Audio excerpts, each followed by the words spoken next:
Price the Lord Jesus Christ. Encourage by Holy Spirit இந்த சீரீஸ்க்கு நான் உங்களை வரவேற்கிறேன். ஆவியானவருக்கு நான் மிகவும் மனதார நன்றி சொல்கிறேன். என்னோடு கூட யோவான் எழுதின சுவிசேஷம் 1வது அதிகாரம் 16வது வசனம். அவருடைய பரிபூரணத்தினால் நாம் எல்லோரும் கிருபையின் மேல் கிருபை பெறுகிறோம். யாருடைய? ஆண்டவராக இயேசு கிறிஸ்துவோட. அப்போ அந்த கிருபையின் மேல் கிருபையை பெற்றுக்கொள்ள ஆவியானவர் நமக்கு உதவி செய்யணும்.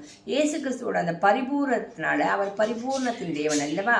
அப்போ நம்மளும் அப்படிப்பட்ட ஒரு வாழ்க்கை வாழும்படி, அறகுறையாக நம்ம ஆவியில் வளராதபடிக்கு, பரிபூர்ணம் அடையும்படி, ஆவியில் தேரும்படி, ஆவியில் வளரும்படி, அப்படி நமக்கு தேவ கிருபை வேணும்.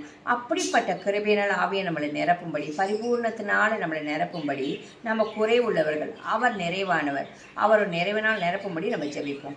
எங்கள் அன்பின் பரலோக தகப்பனே, ஆண்டவர் துதிக்கிறோம் ராஜா. நீர் பரிபூரணா இருக்கிறீர் ராஜா. அப்படிப்பட்டவரே ஆண்டவர், உமக்கிட்ட ஆண்டவரே ஒரு குறைவும் இல்லை ராஜா. உம்முடைய கிருபையினால் எங்களை நிரப்பும்படி நாங்கள் ஜெபிக்கிறோம் தகப்பனே. ஆண்டவரே, நாங்கள் குறை உள்ளவர்கள் தான். நிறைவானவரே, உம்முடைய பரிபூர்ணத்தினால், உம்முடைய நிறைவினால் எங்களை நிரப்பி கிருபையினால் பாதுகாத்துக் கொள்ளும்படி ஜெபிக்கிறோம். இயேசுவின் நாமத்தினால வேண்டிக் கொள்கிறோம் ஜீவனுள்ள நல்ல தகப்பனே. ஆமீன். ஆமீன். God bless you.